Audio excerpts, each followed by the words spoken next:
Hey nerds, Farmer Jesse here. Welcome to Growers Daily, your daily dose of ecological farming insight. It is Friday, March 28th, 2025, and today we're going to talk about AI in the garden and unique composting locations, operations, all of it, and it's Feedback Friday, so let's do it.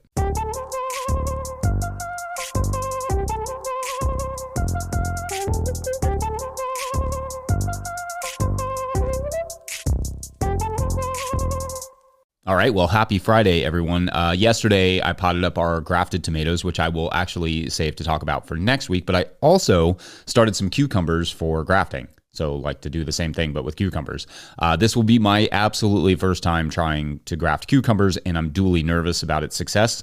But cucumbers have, for me, been kind of an underwhelming crop, partially, I suspect, from planting them into cooler soil in the spring and trying to beat the season. So in theory, grafting could help with that a little bit. But also, you typically graft cucumbers onto a cross between Cucurbita maxima and Cucurbita muscata. So squash, essentially, which feels a little weird and intimidating. So we shall see how that goes. And you know that I will talk about it here because I talk about everything. Speaking of, don't forget that our Kentucky Wildcats play tonight in case you were needing something to do with your blue face paint. So that's exciting. Hopefully we can keep dancing on to play again on Sunday. You'll see based on my mood on Monday how it went. Anyway, it is Friday, meaning Feedback Friday, where we explore what you all were saying about this week's topics. On Monday, we talked about how to improve soil in the spring and also spring cover cropping. But the topic that certainly grabbed the most attention in the comments was the discussion about the expectation towards farmers' obligations to their community versus billionaires and the ultra wealthy. The number of people who disregarded my comments on what $1 billion actually is based on the fact that the majority of the billionaires' wealth was tied up in assets was fascinating to me because, yeah, of course it is. I mean, friends, that's Finance 101. It would be hard to make $1 billion if you thought keeping all of your money in your savings account or something was a good idea. The fact that most of the money of the ultra wealthy and most people, frankly, is tied up in stocks and or real estate is a pretty obvious given. But what should also be a given is that they are never that far from their money and could liquidate with some relative quickness, like sell some stock or share in a company or whatever. Getting to that money will be more complicated for some than others, but none impossible to the point that avoiding my statements about that amount of money. Anyway, someone with that amount of money could come up with a more transferable version of that money in a short amount of time. If they so wanted to, I don't know, kindly scrape off a few $100 million, for their community. But basically, $1 billion is still $1 billion no matter where they put it or what form it's in. And yeah, that would require some taxes, which, I don't know, bummer or whatever. I liked this version of that concern, however, from @joyofthegardenandhome, who wrote, quote, "I get the analogy, but these billions of dollars are not cash money sitting in some vault to swim in, or are they?" End quote. So some of you will not remember Scrooge McDuck, but this was an ultra wealthy cartoon duck who would swim around in a vault full of gold coins. And because why not, livescience.com calculated that the volume translates to about 3.2 billion ounces. And for gold coins, quote, "At the current market price of $1,641 per ounce, its total worth is 5.4 trillion, end quote. Actually, the price of gold has doubled since this article, so it would be closer to 10 trillion, I guess, but you get the idea. So technically, no one person could fill a vault with gold to swim in, but technically, you could fill it with quarters, and at that same volume, it would be something like $4.1 billion in quarters at a more reasonable $1.25 per ounce. The physics of diving into it, however, are not great, but if you're going to have an obscene amount of money, you may as well use it for a vault worth of quarters, right? I mean, not much of a difference. Anyway, then on Tuesday, we talked about culinary herbs, and this from @CheesyBelize sparked a thought. They wrote, quote, "Bolt-resistant cilantro. That is one of the largest misclaims on the seed package ever. No matter the variety, cilantro will bolt if you look at it wrong. I've grown cilantro for a dozen plus years, and I now always harvest it with the roots on. I can then just bunch it with an elastic, and it displays/keeps. Excellent for a market stand. Without the roots, they'll wilt in a heartbeat unless bagged, but with the roots, they're easy to keep fresh looking. Customers love fresh looking cilantro, and many are thrilled to have the roots as they are very flavorful for cooking with or blending salsas. True, I won't get a second cutting, but I think second cut cilantro is poor anyways, end quote. So cool. Thanks for the comment. And I didn't know about the roots and salsa. That's kind of cool. And yeah, roots on is a solid way to sell cilantro and keep it looking fresh. No issues there. We've done that in the past, and it will indeed wilt very easily if just left in bunches and doesn't have the roots on. One thing that people should be aware of, though, is that heat resistance or bolt resistance does not mean heat happy or heat loving. Same thing goes for every heat sensitive crop, not just cilantro. So like Salanova is heat hardy for a lettuce, but if you just throw it out in a hot field, it's gonna bolt. It's just that heat-tolerant crops can be talked into growing in hotter conditions with a little extra help from you. It doesn't mean they will resist the heat entirely. Just something to keep in mind this summer, you still have to pamper them a bit. It's just that they will do better than others under that pampering. Same goes for cold hardiness. Crops denoted that way in seed catalogs can take slightly more cold than others, but that doesn't mean they're miracle workers. So that's just worth keeping in mind when you're reading through these seed catalogs. On Wednesday, we discussed cucumber beetles, and I liked this from @KingTheoden88, who wrote, quote, "I don't know, man, I go outside at night and can shine a light across the yard and it will twinkle with wolf spider eyes, and I get absolutely bombarded by cucumber beetles. Last year wasn't bad. All I saw were a few spotted cucumber beetles, but the year before was a striped cucumber beetle infestation. That year I was surrounded by industrial agriculture corn. Last year was soybeans. I think there's a correlation in my situation, but we will see this year because it'll be all corn again around me." End quote. Great comment. Thank you. Now, I can't really speak to the correlation between conventional agriculture, corn, soybeans, or any of that around you and the cucumber beetles, though it is possible they are eliminating some of the biodiversity. That would be helpful for you in this moment, but I can speak for how much we can expect from predators. When I'm talking about increasing predatory species on your farm, I'm not suggesting they can entirely eradicate the problem. It may very well be a simple soil problem or a timing problem. We have found that even in our best soil, if we plant our cucumbers too early, they will get demolished. So waiting a little while has helped, which is why I'm just now starting our cucumbers, as I talked about in the beginning. Also, cukes really, really like their fertility, like a lot. So a good, well-draining, nutritionally balanced soil, free of weed seeds, it makes a huge difference. And hopefully those predatory numbers keep the cucumber beetle numbers down a bit so it's not as big of an issue as it could be. And we will also cover the cucumbers with insect netting until they flower just to get them started, basically taking no risks. So increase your predators, absolutely, but also do other things as well for insurance. More on cukes soon, though, as I work to improve our production on that particular crop. Then on Thursday, we talked about how to use vermicompost, and @Nana's Worms wrote about the questioner who was hoping to use horse manure as a worm food. Quote, "My caution would be to ensure hay fed to horses is not sprayed with persistent herbicides.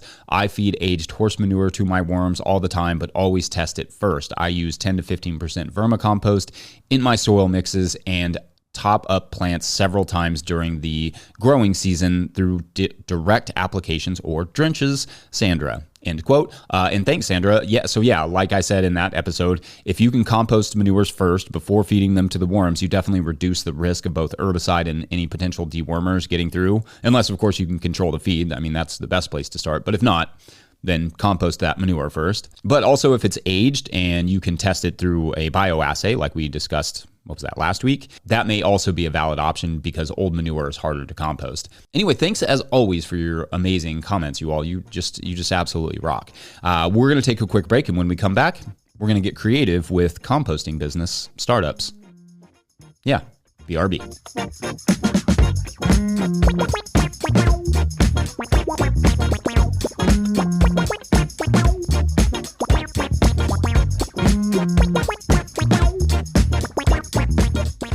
Today's episode of Growers Daily is brought to you by Tilth Soil. Tilth Soil is a worker-owned co-op making living soils in Cleveland, Ohio using NOP-compliant food scrap compost. They wrote us, quote, "We're stoked to support Growers Daily because healthier, tastier, and generally more decent food systems start with growers like all of you, inquiring minds who care about the land." End quote. Love the folks over there at Tilth. If you're looking for top-notch compost or potting mix, drop an email to the folks at Tilth via info@tilthsoil.com. That's info@tilthsoil.com. Today's episode is also brought to you by Farmhand. Newsletters, right? A necessary evil for CSA farmers.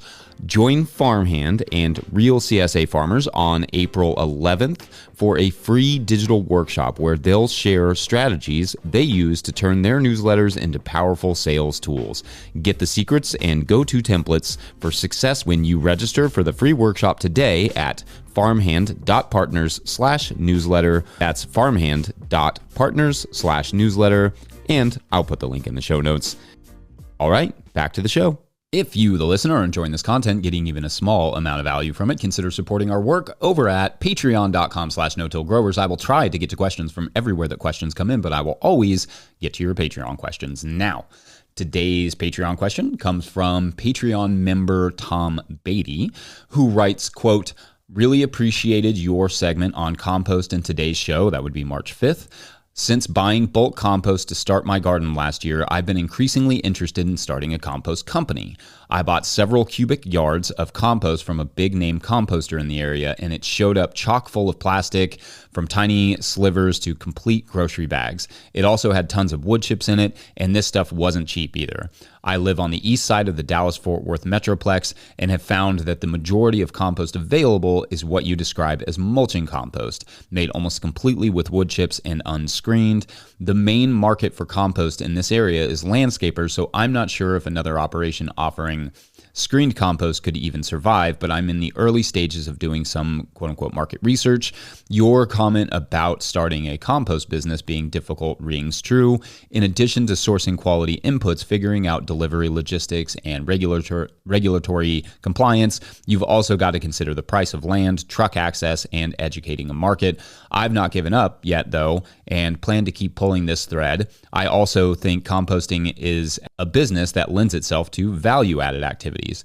Compost and its inputs are the base of so many other ventures. It's easy to see how one can lead to the other. Thanks again for all the information you put out there for free." End quote. Okay, awesome. Thanks, Bill. And I know this is not exactly a question, but I feel like it is worth talking about some alternative sort of off the beaten path models for starting a compost business. Models or ideas that I've seen in other areas. Not all of these will be applicable to every locale, primarily for legal reasons, so local laws will still need to be heeded. But maybe this will get the wheels turning for both farmers and composters. That is especially true because the first alternate model I would like to see more of is composting operations being run on farms.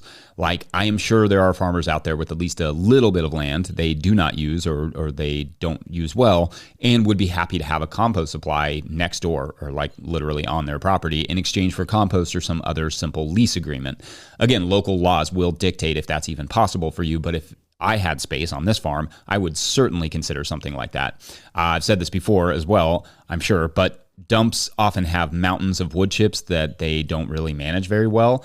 Maybe there's a way of working with the municipal waste folks to develop a compost operation on their grounds to divert the use of that quote-unquote waste and turn it into something with more value and better quality for farmers. Also, vermicompost operations. I visited one years ago in a warehouse in a small town in southern Kentucky that could be duplicated just about anywhere. Like, you could use a pretty old building to run a decent amount of vermicompost through. Or what about those like horse stables? Could you help manage their waste in exchange for the opportunity to make and sell it as compost? Also, hit up your local municipal waste director and just ask them what their thoughts are on composting. Dealing with waste is literally their dictate, and I often find them to be quite receptive to composting. Some communities are admittedly sometimes none too excited to have a composting operation moving in. There's often a lot of red tape involved with getting a compost operation going because of runoff and smell and such, but with enough dedication, it is possible.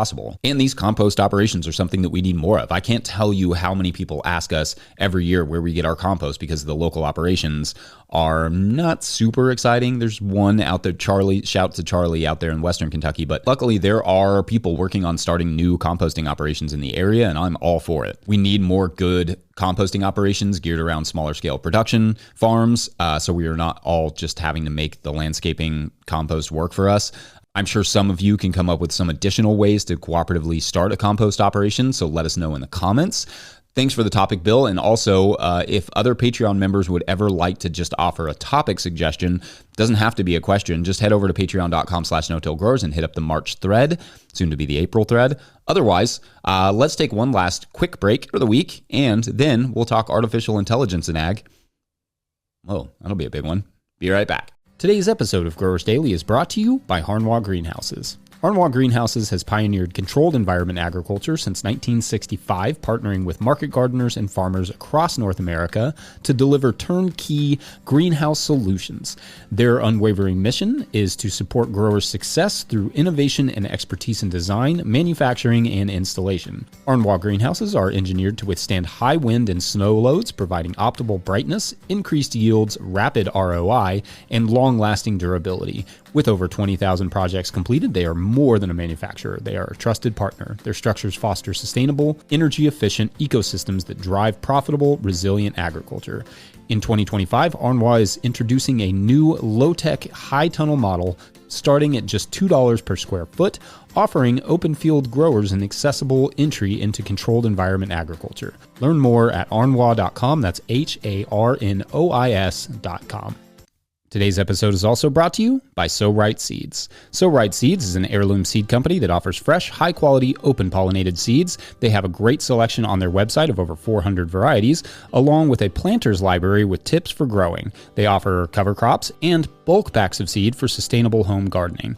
The instructions on the back of their packets have all the information you need to get started. Go to So Right Seeds, that's SOW, and use my discount code NOTIL for 15% off your order. That's SoRightSeeds.com. All right, enjoy the show.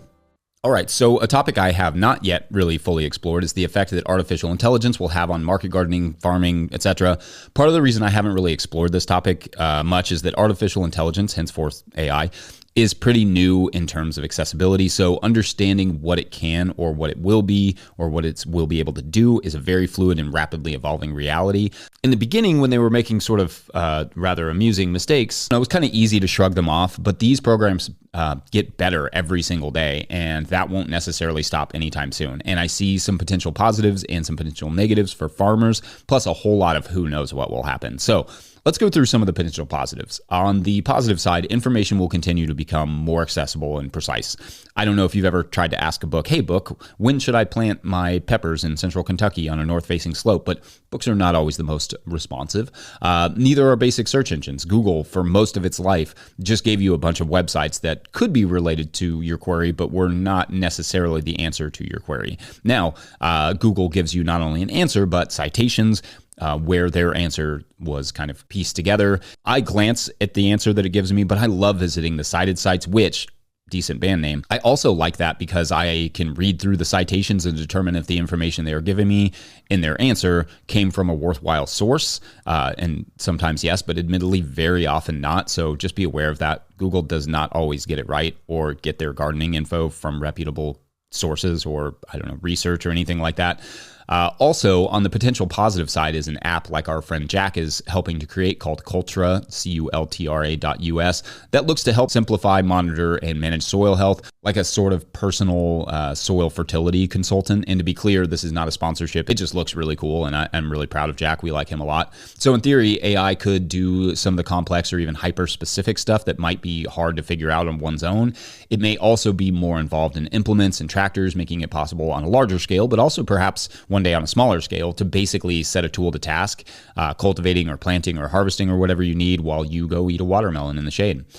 On the potentially negative side is the energy usage. The amount of energy required to run AI programs is currently enormous, which means more fossil fuels, more pollution, not great for the environment. A recent interactive New York Times article called Are You Smarter Than AI? Talked about how OpenAI's O3 system was set to do a complicated puzzle that humans can do, and it correctly answered 87.5% of the puzzles.